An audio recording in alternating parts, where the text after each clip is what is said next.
Alright, today we're going to talk about motion graphs. So our essential question, which should be at the top of your paper, is how can we graph motion?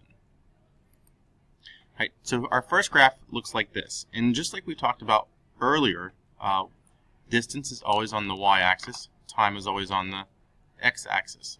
So if we take a look at this graph, what does it look like it's doing? Well, based off of this line, if the line is going in a slope, it's moving at a constant speed. Okay, so the graph shows that the object's distance increases as time passes by. So the object is moving, and so it has some type of velocity. So if you're going, as time's going by, the distance is increasing. So the straight line shows a constant speed. It's not changing. Here's another graph. This time the line is going down. So if a line is going down, just like the previous graph, it shows an object is moving, but with a constant velocity, but this time it's in the opposite direction. So instead of going away, it's now coming towards an object, or getting closer. So you can see coming down. Okay. This line, as we talked about in our lab and our previous notes, okay, it's a straight flat line, horizontal. So if you take a look at this, what do you guys think is going on with this one? If you said that the graph shows an object is not moving or at rest, you'd be correct, because time keeps going, but the distance isn't changing. Here's another graph. This time it's a graph, but instead of going in a straight line as a slope, it's starting to curve upward. Well, this shows the speed is actually increasing, so it's not a constant speed, but instead the graph shows velocity is changing as it's passing, so it's changing direction or it's changing speed. Okay. This is what we call acceleration, and we're going to go further into that next class. Okay. Here's an interesting graph.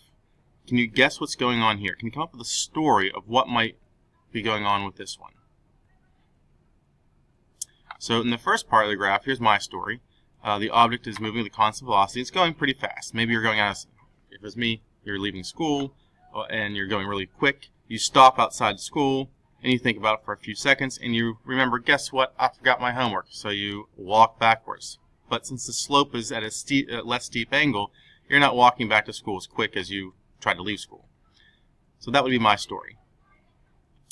Alright, so we have a moving man simulation that I was going to show you. So I'm going to show you real quick.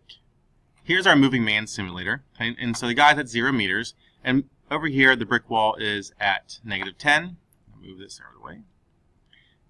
And this brick wall by the house is at +10. So we have our distance over time graph. Okay, so our time's at the bottom. Okay, and our distance is up top. And right now we're at 0. So if I click play, our time is going. If I move him forward towards the house, he's going home. He's going at a constant speed. And then he gets home. He stops. His speed is stopped now. Oh, he forgot. So let's go backwards. And he's going to run all the way back to the wall. And now, we'll stop again. So let's take a look here. Our graph. The flat line once again shows he wasn't moving. And then the slope line going upwards, he was moving in a positive direction. So closer towards his house. Right? Once again, it flattened out. He wasn't moving. Time keeps going, but he wasn't moving. And finally, as he walked backwards, slope back down, okay, until he stopped again. Okay? If I would increase the speed, what do you think would happen to the slope? Would it increase or get less steep? So let's take a look. Let's try it again. Okay, so clear. And we'll move him over here. Okay. All right. So let's click play. So let's move him forward real quick. We're moving back real quick. And forward real quick. Maybe this time we're going to go slow.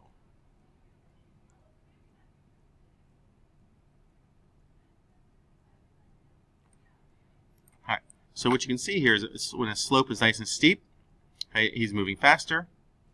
Okay. When the slope is gradual, he's moving slower. So that's how a distance time graph works. Alright, thanks for watching.